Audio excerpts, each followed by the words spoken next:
রাসূল পাক সাল্লাল্লাহু আলাইহি ওয়াসাল্লাম জিহাদের ময়দানে সাহাবায়ে কেরামদেরকে প্রস্তুত করছেন জিহাদের জন্য। সাহাবীরা তৈরি হয়েছেন, লড়াই হবে মুতার প্রান্তরে। 3000 সাহাবীকে রাসূল রিক্রুট করলেন। 1 লক্ষ রোমান সৈন্য, তদানীন্তন পৃথিবীর সুপার পাওয়ার, সজ্জিত অস্ত্র সজ্জিত বাহিনী চলে এসেছে তারা মুতার প্রান্তরে। রাসূল 3000 তৈরি করলো, ওদিকে 1 লাখ আর এদিকে কয় হাজার। হুজুর নিজে এই জিহাদে যাননি, রাসূল পাক বললেন এই জিহাদের ময়দানে সেনাপতির দায়িত্ব পালন করবে আমার পালক পুত্র যায়েদ। কোথায় তুমি?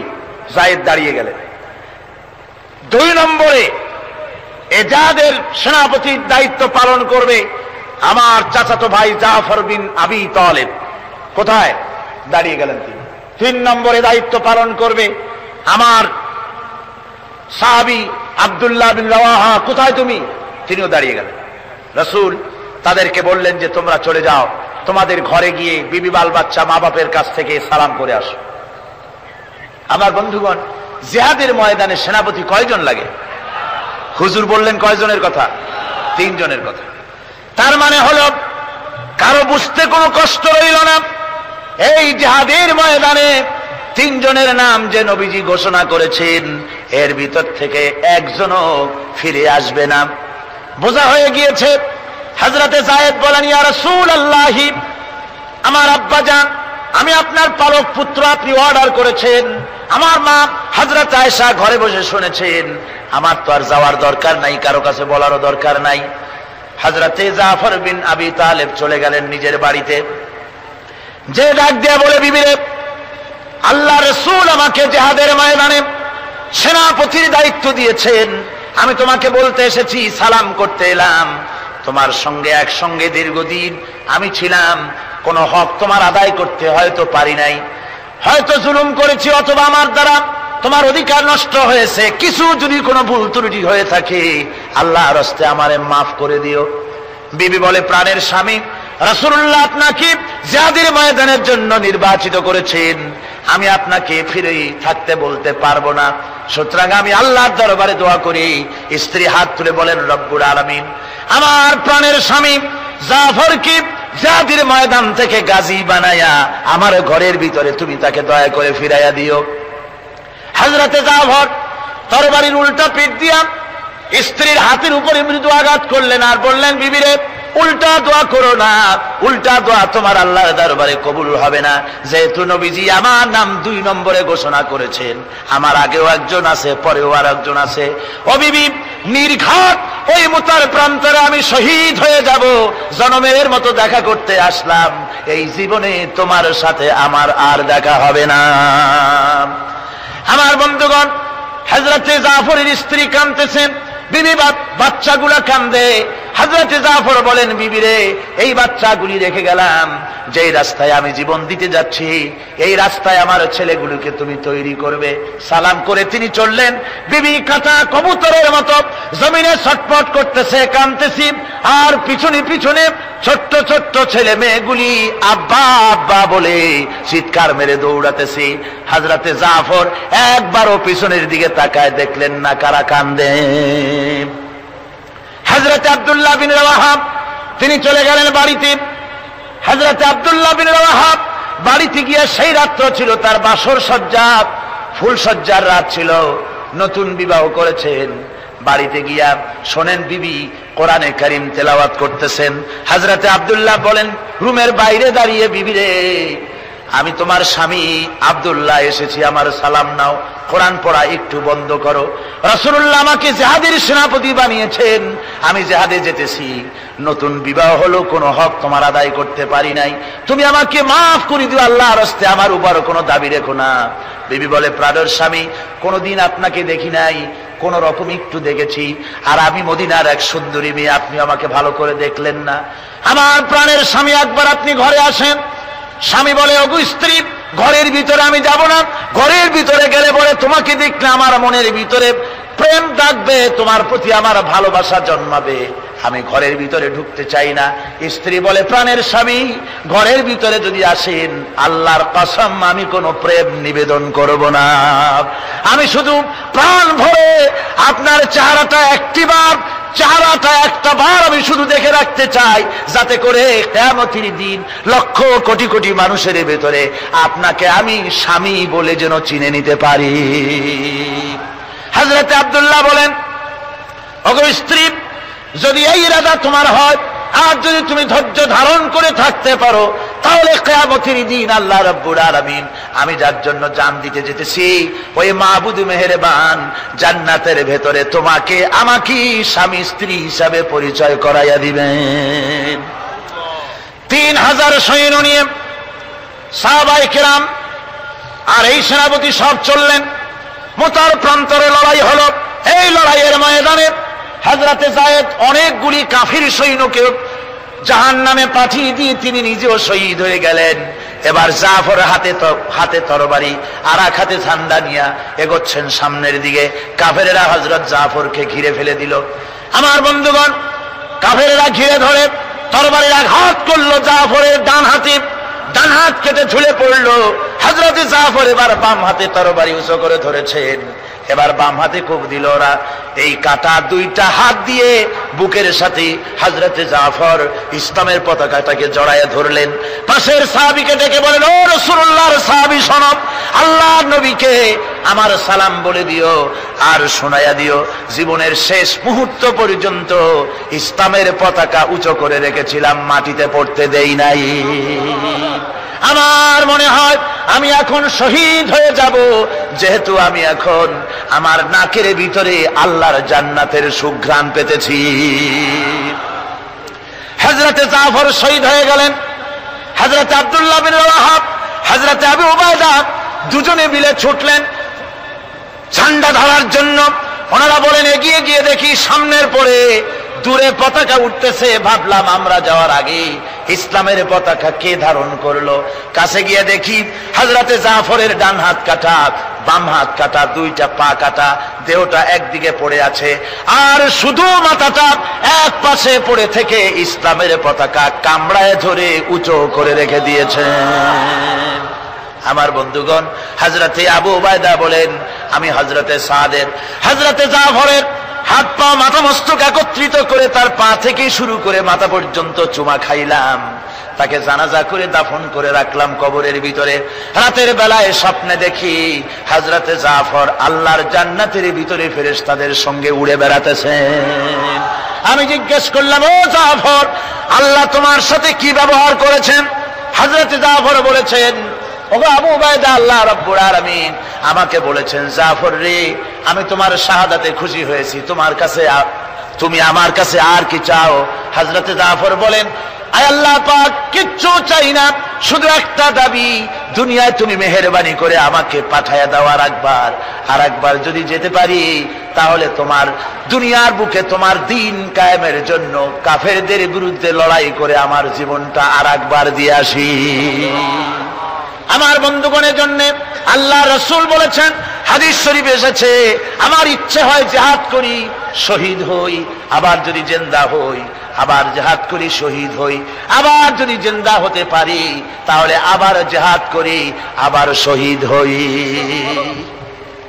যেহেতু শাহাদাতের মওতের মতো এত বড় মর্যাদা সম্পন্ন মওত আর পৃথিবীতে হতে পারে না। আমার ভাইরা, ইসলামের জন্য জান দেওয়ার জন্য, মাল দেওয়ার জন্য সাহাবায়ে কেরাম এভাবে প্রস্তুত ছিলেন। নিজেদের জীবন তারা আল্লাহর সামনে নজরানা পেশ করেছেন, শহীদ হয়েছেন, আল্লাহ দ্বীন কায়েমের জন্য তারা প্রচেষ্টা করেছেন। আল্লাহর পথে যারা জিহাদ করার সিদ্ধান্ত নেন, মহান আল্লাহ স্বয়ং তাদের সাহায্য করেন। যুগে যুগে আমরা এর প্রমাণ পেয়েছি, আর তাই মুসলমানরা কাফেরদের উপর বরাবর বিজয়ী হয়েছে। এই ইসলামকে প্রতিষ্ঠিত করার জন্য প্রয়োজন রয়েছে জিহাদের। কিসের প্রয়োজন? কিসের? জিহাদের প্রয়োজন। সেই জিহাদ করতে কি আপনারা তৈরি আছেন?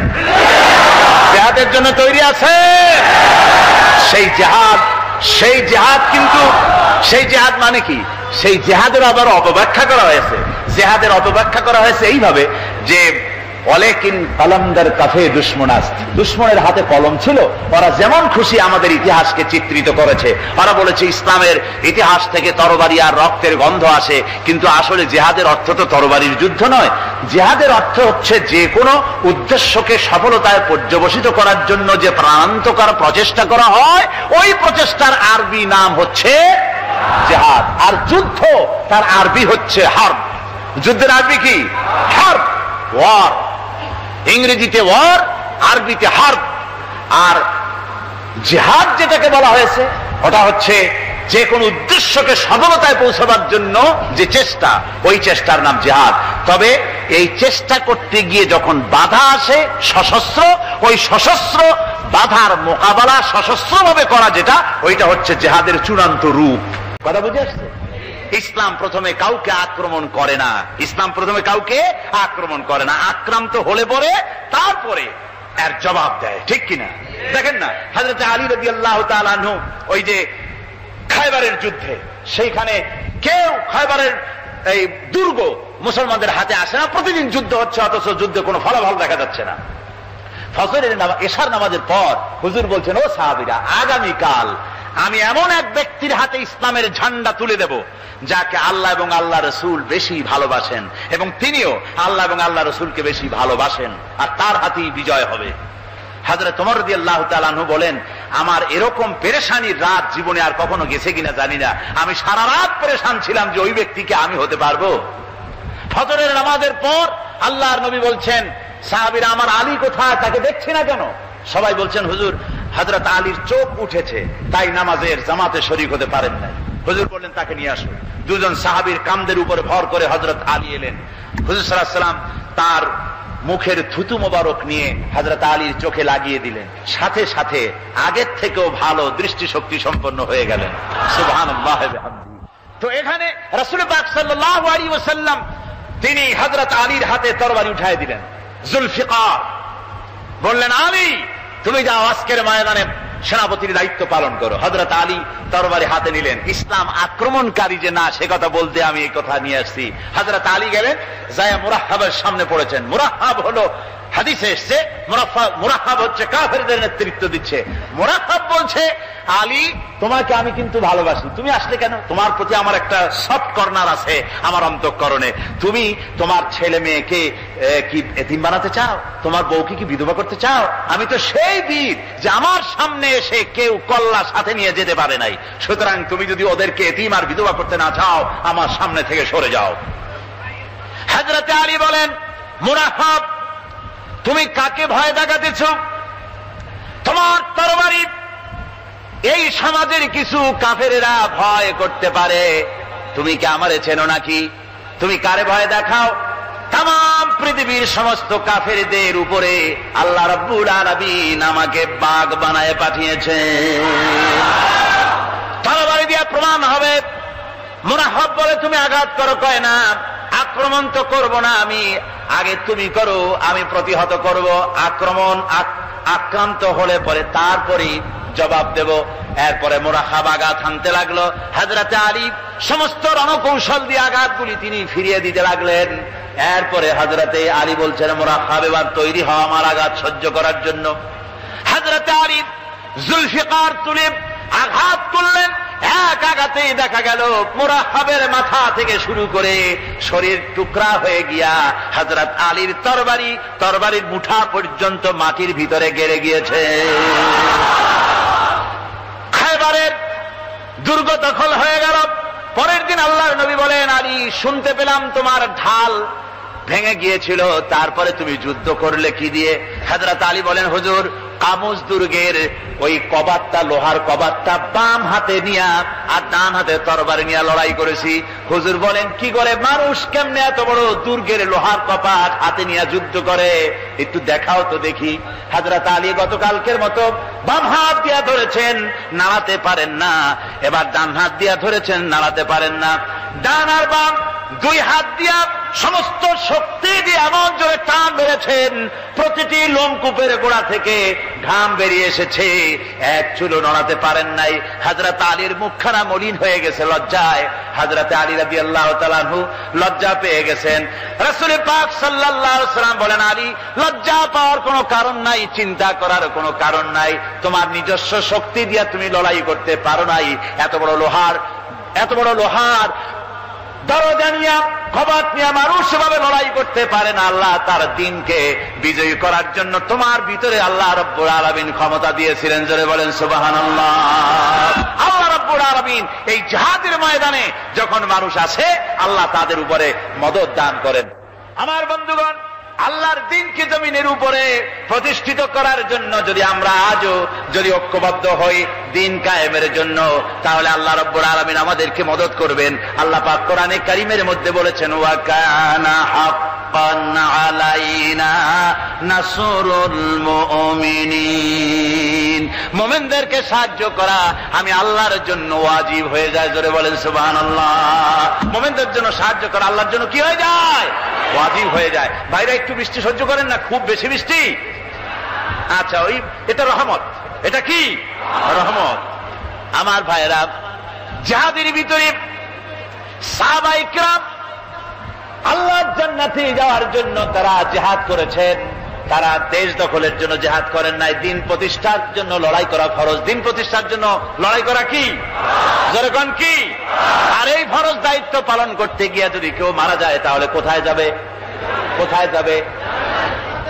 ওই শাহাদাতের মওত হচ্ছে একটা সেতু, বা একটা ব্রিজ, একটা সাঁকো। এপারে দুনিয়া, ওপারে আল্লাহর জান্নাতুল ফেরদাউস। জোরে বলেন সুবহানাল্লাহ।